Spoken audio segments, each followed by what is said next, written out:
I thank God what I heard today. और प्रभु का मैं धन्यवाद करता हूँ जो बात आज मैंने सुनी है उसके लिए। Last week I'm hearing one of the message from Victor brother. और भाई विक्टर से मैं पिछले सप्ताह एक संदेश को सुन रहा था। So he is explaining about what written in Mark chapter 2. मरकुस 2 अध्याय में जो लिखा है उसको वो बता रहे थे। Everybody knows as Jesus came to hometown and four people breaking the top of the house and bringing it down. और वहाँ पे हम सभी इस बात को कहानी को जानते हैं। यीशु मसीह उस घर में था और 4 व्यक्ति आकर उस व्यक्ति को जो लकवाग्रस्त था उसको ऊपर से नीचे रखते हैं। And it is written, it's believed that that is his Jesus home that broken than the top. और वहाँ पर ऐसा माना जाता है कि वो जो उसकी छत तोड़ी गई थी वो यीशु मसीह का स्वयं का घर था। So the way everybody knows Victor brother explaining now. So when you're breaking the wooden piece, sheets and all those things, Jesus never complained there. और जैसे भाई विक्टर ने उसे समझाया था कि जैसे कि वहाँ लकड़े का वो छत था और सारी चीजें धीरे धीरे तोड़ रहे थे, यीशु मसीह ने उसकी कुड़कुड़ाहट या शिकायत नहीं किया। So we all know that he got healed and they are going back. All 4+1, all are jumping and going up. और यहाँ पर हम जानते हैं कि वो 4 व्यक्ति और वो एक व्यक्ति जो चंगाई हुआ वो कूदते हुए आनंद से वहां पर लौट जाते हैं। And Victor brother is saying that okay fine, Jesus never oh, come back. What about this one? Who will pay the money? और भाई ने इस प्रकार कहा कि भाई आपको चंगाई तो मिल गई लेकिन आकर इसको कौन पैसा देगा, छत आपने जो तोड़ी है। But Jesus is our example. He is the best giver for this one. और यीशु मसीह हमारा एक उदाहरण है। While seeing maybe this one, all those disciples seeing this one. और ये सारी चीजें देखते हुए शिष्यों ने देखा होगा। So because of that, if you read from Acts after resurrection, when you Peter and John doing miracles and going outside and preaching the gospel. और उसके बाद जब यीशु मसीह का पुनरुत्थान होने के बाद उस प्रेरितों के काम के अंदर जब यूहन्ना है और ये पतरस जो है जाकर लोगों को सुसमाचार सुनाते हैं। So we know that okay, when you're going outside, this others will seeing that they're preaching the Jesus, they'll put it in jail. Again they come outside, again preach it, again go in the jail. Such a it is like they're bold enough because seeing that Jesus is the main giver. और यहाँ पर क्योंकि यीशु मसीह को उन्होंने देने वाला जाना था, इस कारण से वो प्रचार करते, वापस बंदी खाने में डाले जाते, फिर प्रचार करते, फिर बंदी खाने, इतना हियाव और साहस उनके अंदर आ जाता है। So when I am reading all those things, I came to chapter 6, Acts chapter 6. और जब प्रेरितों के काम 6 अध्याय में आता हूं मैं, And chapter 6 verse 5. वचन 5। And it is written about Stephen. They are selecting certain other disciples also. So then in the first disciple was Stephen. और वहाँ पे स्तिफनुस के बारे में लिखा गया है, पहला जो शिष्य जो था। So my eyes was what is written here, Stephen. In the bracket it is written, a man unusually full of faith and the Holy Spirit. और वहाँ पे लिखा है कि स्तिफनुस जो वहाँ पे लिखा है कि विश्वास और पवित्र आत्मा से वो परिपूर्ण व्यक्ति था। So because of that, they can do this giver, as a giver, whatever sufferings they are going to, they are ready to give Jesus to others. और यहाँ पर विश्वास और पवित्र आत्मा के कारण देने की भावना उनके अंदर आ जाती है, वे सताव को सहने के लिए भी तैयार हो जाते हैं, अपने आप को दे देते हैं। So God is speaking to me whether your name can be written like this, Joseph, a man unusually full of faith and Holy Spirit. और यहाँ पर जो स्तिफनुस के बारे में लिखा है कि जो विश्वास और पवित्र आत्मा से भरा, क्या मेरा नाम इस प्रकार कहा जा One सकता of the है? brother prayed during praise that thank you for writing my name in the books in the heaven. और जैसे एक भाई ने कहा कि प्रभु धन्यवाद कि प्रभु हमारा नाम उस जीवन की पुस्तक में लिखने के लिए। Today that brother prayed like that. Okay, fine. So then also God is reminding me, is it written like Joseph bracket में, yeah, unusually full of faith and the Holy Spirit? और क्या मेरे बारे में मेरा नाम जोसेफ ऐसे लिखा जाएगा कि विश्वास और पवित्र आत्मा से परिपूर्ण व्यक्ति ऐसा लिखा जाएगा? Can you have the faith and unholy, that full of Holy और Spirit? क्या हम विश्वास से और पवित्र आत्मा से परिपूर्ण बन सकते हैं? You because of that, everybody knows that how Stephen died, and in the 7th chapter, if you see, even others are saying that you know what you are going to do, what will happen to your life. But still he is speaking from Abraham to whatever happened up to Jesus. और उसको पता था कि उसके जीवन के साथ क्या होने वाला था, लेकिन अब्राहम के जीवन से लेकर यीशु मसीह तक उन सारी बातों को बड़े हियाव के साथ कहता है। But because Stephen was full of faith and Holy Spirit, क्योंकि स्तिफनुस विश्वास और पवित्र आत्मा से भरा हुआ था, because of that he gave the best in his life. और इसी कारण से उसके जीवन से उसने सर्वोत्तम दिया। Yesterday we listened about Sister Tripti sister's testimony, और कल हमने सिस्टर तृप्ति की गवाही को सुना, which is very easy to hear and encourage. But Are you it is God is speaking me, are you full of faith and full of Holy और Spirit? सुनना बड़ा आसान है कि उन प्रोत्साहन को हमने बड़े आसानी से सुन लिया, लेकिन क्या पवित्र आत्मा मुझे याद दिलाता है क्या मैं विश्वास और पवित्र आत्मा से परिपूर्ण हूँ? It is God reminded me last few weeks, if you listen to Wednesday's messages also, Sam brother also spoken about fullness of Holy Spirit. Vincent brother also spoken of fullness of Holy और Spirit. जैसे यदि हम हमारे सारे पिछले बुधवार के उन सारे संदेशों को यदि हम बाइबल स्टडी के सुनेंगे तो भाई सैम हो या भाई विंसेंट, उन्होंने पवित्र आत्मा से भरने के संबंध में ही बात किया है। You and me called for this one, full of faith and full of Holy और Spirit. आप और मैं इसी के लिए हम बुलाए गए हैं, विश्वास और पवित्र आत्मा से परिपूर्ण होने के लिए। God's name glorified. प्रभु का नाम महिमा पाए। मैं प्रभु का धन्यवाद करता हूं जो वचन आज सुना उसके लिए कि सच में लेने से देना उत्तम है। और कई बार हम CFC में इस संदेशों को अक्सर नहीं सुनते हैं, कई बार ये पिछले सीट पर चले जाता है, ऐसा मुझे लगता है अपने व्यक्तिगत जीवन में कि हम उस आशीष से वंचित हो जाते हैं जो परमेश्वर हमको देना चाहता है, देने द्वारा। इसलिए नहीं कि किसी की आवश्यकता से बढ़कर मेरी आवश्यकता ज़्यादा है देना, जैसे पौलुस कहता है कि मैं चाहता हूँ कि तुम उस फायदे से, उस भलाई से, उस अच्छाई से वंचित न रह जाओ। और इस वचन से मुझे एक याद आता है कि एक भाई से जब मैं बात कर रहा था, एक घटना मुझे याद आती है कि जब मैं जॉब को ढूंढ रहा था, उसमें स्ट्रगल्स थे, बहुत सारी सैलरी ठीक नहीं था, तो उस भाई से मैं इस प्रकार कहता था, जो बहुत ही विश्वासी भाई थे और मुझे काफ़ी उनसे सीखने मिला था। उस भाई से मैं पूछता था कि भाई मेरे लिए प्रार्थना करना कि मुझे थोड़ा सैलरी ज़्यादा बढ़ाकर मुझे अच्छा जॉब मिल जाए, और बहुत सारी चीज़ें मैं उनको बड़े अच्छे से बताता, प्रार्थना करते थे। उस भाई ने मुझे एक सिद्धांत बताया था जो आज तक मेरे मन में था। उन्होंने कहा था कि यदि आप इस प्रकार प्रार्थना करना चाहते हैं तो प्रभु से कहे कि प्रभु मैं मेरा देना बढ़ाना चाहता हूँ, इसलिए प्रभु तू मेरी आवक को बढ़ा प्रभु। और वो आज तक मेरे मन में रहा। उस भाई ने जैसे कहा था कि प्रभु I want to increase my giving and that's why you increase my salary lord. और मैंने उसमें देखा एक निस्वार्थ, उसमें उनका था, वो अपने लिए नहीं चाहते थे, लेकिन वो चाहते थे प्रभु मैं अन्य भाइयों और बहनों की सहायता करना चाहता हूँ तेरे भवन में प्रभु। इस कारण से मैं देख रहा था प्रभु मैं किस लिए ज़्यादा मांग रहा हूँ प्रभु, मेरे जीवन में क्या स्वार्थ पाया जाता है कि मैं चाहता हूँ कि अपने परिवार की कंफर्ट और ज़्यादा बढ़ जाए, मैं और अच्छी, ये सारी चीज़ें प्रभु हमारी ज़रूरतों को ज़रूर पूरा करेगा, लेकिन क्या मेरे पास उसके राज्य के लिए एक ऐसा हृदय पाया जाता हो जहाँ पर हम देखते हैं कि एक दाऊद का हृदय जब वो उस भवन के लिए बनाने के लिए जाता है तो वो कहता है मैं प्रभु के लिए ऐसा कुछ भी नहीं चढ़ाऊंगा, ऐसा बलिदान जिसके लिए कीमत को मुझे चुकानी ना पड़े। उस सिद्धांत को उसने सीखा और उस भाई से मैंने इस बात को सीखा कि प्रभु चाहता है कि हम दिल खोलकर व्यवस्था विवरण के अंदर हम वचन को पाते, शुरुआत के अध्याय के अंदर जहाँ लिखा है कि परमेश्वर ही है जो हमें वो सामर्थ देता है, उस आवक को, उस सैलरी, उन सारी ज़रूरतों को पूरा करने के लिए वही हमारे लिए पूरा करता है। उस बात को जानकर मैं चाहता हूं कि हम सभी उस सत्य से पूरी तरह से प्रभावित हो कि प्रभु चाहता है कि हम अपने उस आशीषों से वंचित न हो जाए जो परमेश्वर देना चाहता है, और एक बार कि हम कई बार उस आशीषों को बड़े जकड़ कर पकड़ के रखना चाहते हैं, बड़े हिसाबी हो जाते हैं। मुझे लगता था शुरुआती दिनों में कि मुझ में पैसों का लोभ नहीं है, मैं बहुत ही उससे आज़ाद हूँ, लेकिन धीरे धीरे मैंने देखा कि मेरे अंदर वो पैसों का लोभ आज भी पाया जाता है। किस बात से मुझे पता चलता है? क्योंकि मैं देने में बड़ा हिसाबी बन जाता हूँ, और प्रभु ने उस बात के उस आइडल को, उस मूर्ति को मेरे जीवन में दिखाया कि प्रभु चाहता है कि हम उस आइडल को पूरी तरह से परमेश्वर के हाथ में दे। हमने सुना कि परमेश्वर ही हमारी हथेली में उन आशीषों को रखता है ताकि हम उसका आनंद उठाए, और उसी आशीषों में से परमेश्वर चाहते हैं कि हमारे अन्य भाई बहनों के बारे में, उसके घर के बारे में हम सोचें। और प्रभु हमें ज़रूर आशीष देना चाहता है।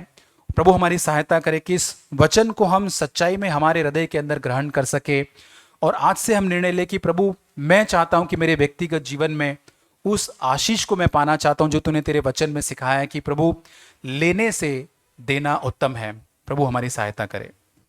I was blessed by what Uncle Abu was sharing about the testimony of that brother and wife. और जैसे मैं भाई अबू ने कहा था कि उस भाई और बहन की जो गवाही जो थी उससे मैं बहुत ही आशीषित Where they हुआ। were thankful when they got their salary and they prayed together. और बहुत ही धन्यवादी थे जब उनको उनकी सैलरी मिलती है, साथ मिलकर पति पत्नी प्रार्थना करते उस सैलरी के I लिए। probably did this probably at the start when I used to get my income. और जब मैंने ये शुरुआती दिनों में किया था, जब मुझे मेरा सैलरी मिलता था, तब मैंने शुरुआती दिनों में ही किया था। But am I doing the same now? और क्या मैं उसी को आज मैं कर रहा हूँ? Or I just, think about, Are, my messages come, I get the message in salary, paisa आया, okay. और क्या मैं ऐसा सोचता हूँ कि हाँ सैलरी का क्रेडिट का मैसेज आ गया, चलो अभी पैसा आ गया, सैलरी आ गया, खुश हो गए।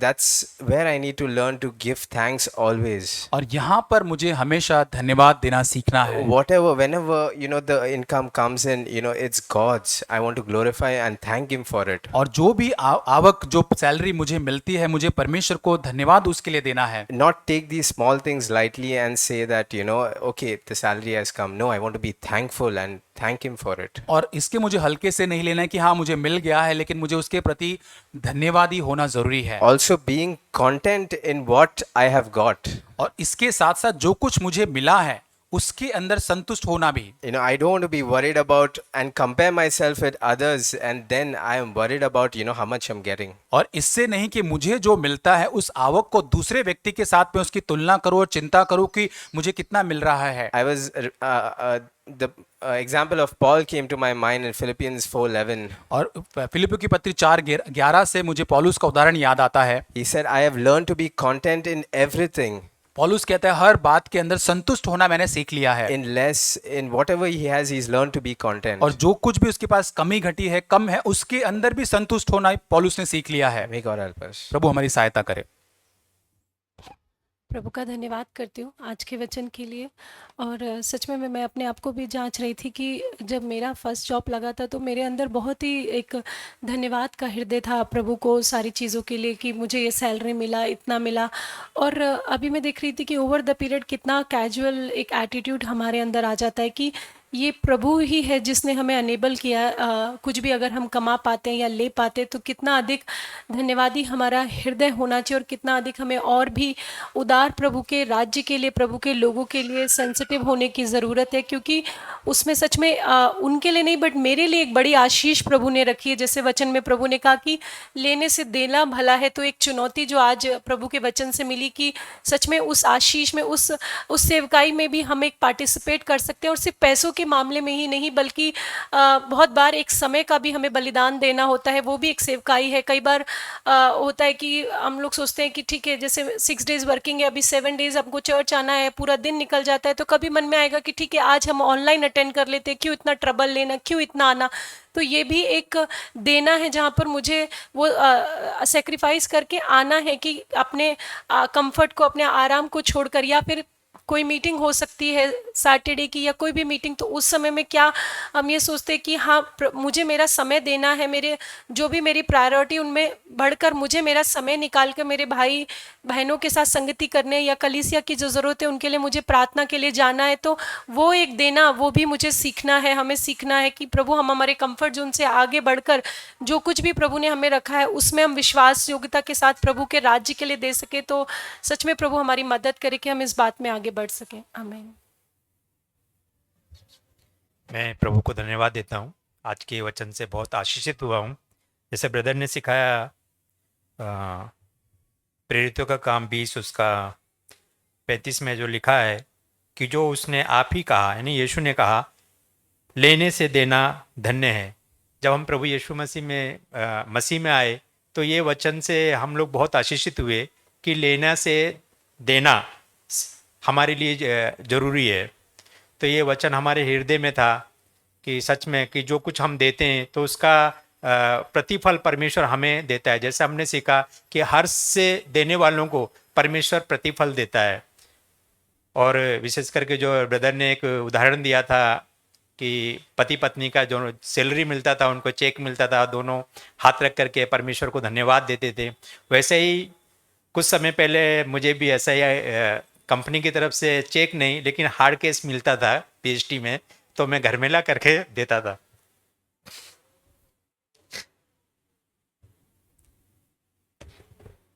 याद है सारी बातें जो परमेश्वर ने, ज़्यादा नहीं था, थोड़ी थी, बट देने से मेरी पत्नी मतलब प्रार्थना करती थी।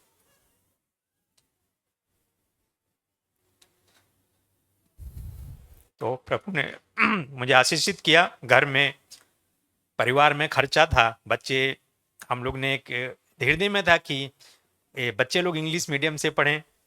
हम लोग इतना नहीं पढ़ पाए, लेकिन बच्चे ज़्यादा पढ़े।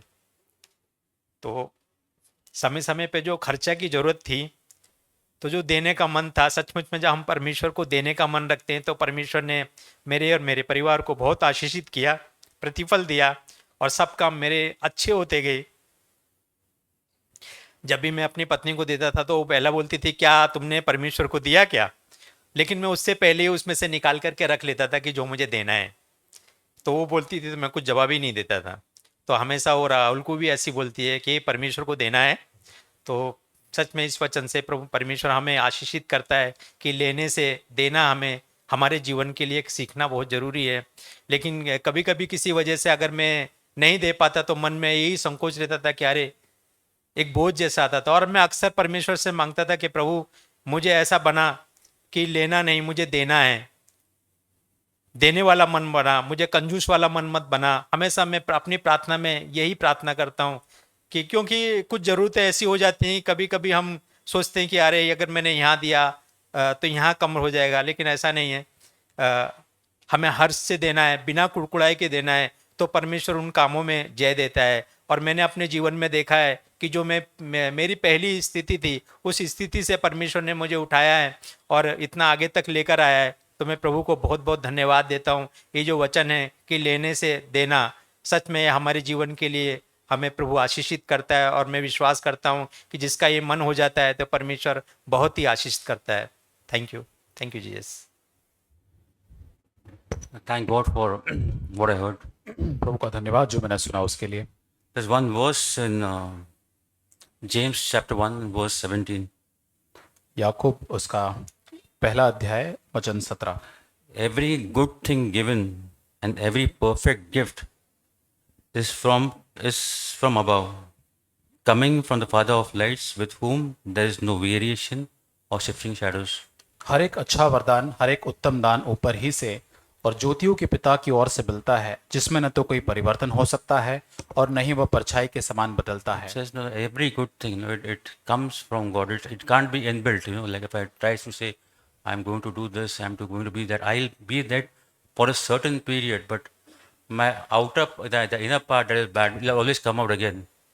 और ये हम अपने आप से नहीं कर सकते हैं, हम परमेश्वर के द्वारा ही हम इस बात को कर सकते हैं। It is the Father who gives us all these good things. और ये पिता ही है जो हमें सारी भली चीजें देता है। Who makes us good from inside, not outside, but from inside, then comes the outside part. और सबसे पहले हमें भीतर से अच्छा करता है और फिर वो बाहर आता है। Plus, one example I was saying in my workplace, there's certain things going on, and then like sometimes you feel so bad, you think people are after you and all that, you feel और bad about the people. काम की जगह पर कुछ ऐसी परिस्थितियां थी जहां पर मुझे ऐसा लग रहा था कि बुरा लग रहा था कि कैसे लोग सारी चीजें मेरे विरोध में हैं, सारी चीजें हैं। But it's God who had decided to know that you go through. Like even I was thinking, like God speaking to me, think about the Bible I've given to you. Think about the examples I've given to you. Why do I give the examples to you? और जैसे मेरे boss जब मुझसे बात करते हैं तो मुझे जैसे प्रभु याद दिलाता है कि कैसे मैंने तुझे बाइबल दिया है, प्रभु के लोग हैं, ये सारी चीजें मैंने क्यों तुझे दिया गया है। Think about Job. He lost everything. और अय्यूब के बारे में सोचे, उसने सब कुछ खो दिया था। So still he was there to praise God. And I allowed all those things to happen. और मैं ही हूँ जो सारी चीजों की अनुमति देता हूँ होने की। God is allowing me to break me, to change me. प्रभु मुझे अनुमति देता है कि मुझको तोड़े और मुझे बदले। And he always has that good gifts for us. और वो हमेशा हमारे लिए भली बात को रखता है। There's one more verse I was reading in James chapter 4. याकूब उसका चौथा अध्याय। It's a simple verse. It is बहुत ही सरल ये वचन है। 4.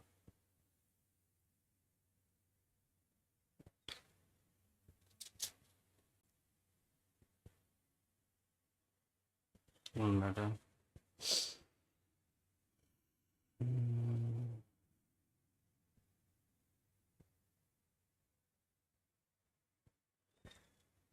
Yeah, James chapter 4 and the last verse. याकूब 4 उसका अंतिम वचन। And verse 17. 17 वचन। Therefore, the one who knows the right thing to do and does not do it, to him it is sin.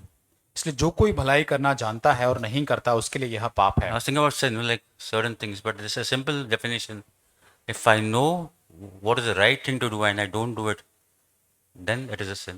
और ये बहुत ही एक सरल भाषा में इसको समझाया जाए। यदि कोई अच्छी जो सच्चा चीज है जो उसको करना चाहिए, यदि मैं उसको नहीं करता हूं तो मेरे लिए पाप बन जाता है। I may fall, I may stumble, sir, unknowingly. God is okay. He's there to help me.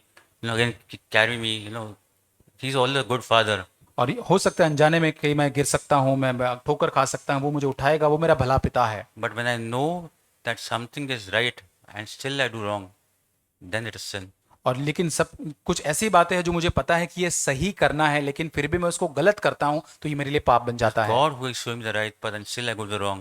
परमेश्वर ही है जो मुझे एक सरल सच्चा मार्ग दिखाता है और फिर मैं गलत मार्ग पर चलता I हूँ। go against God. मैं प्रभु के विरोध में जाता हूँ। God that help. I really pray that God will help. To we depend on Him more and more day by day. और प्रभु से मैं यही प्रार्थना करता हूँ कि प्रतिदिन हम और अधिक परमेश्वर That पर निर्भर जीवन जिए, He may instill that nature of His in our hearts. और ताकि परमेश्वर ही है उसका स्वभाव हमारे अंदर डाल सके।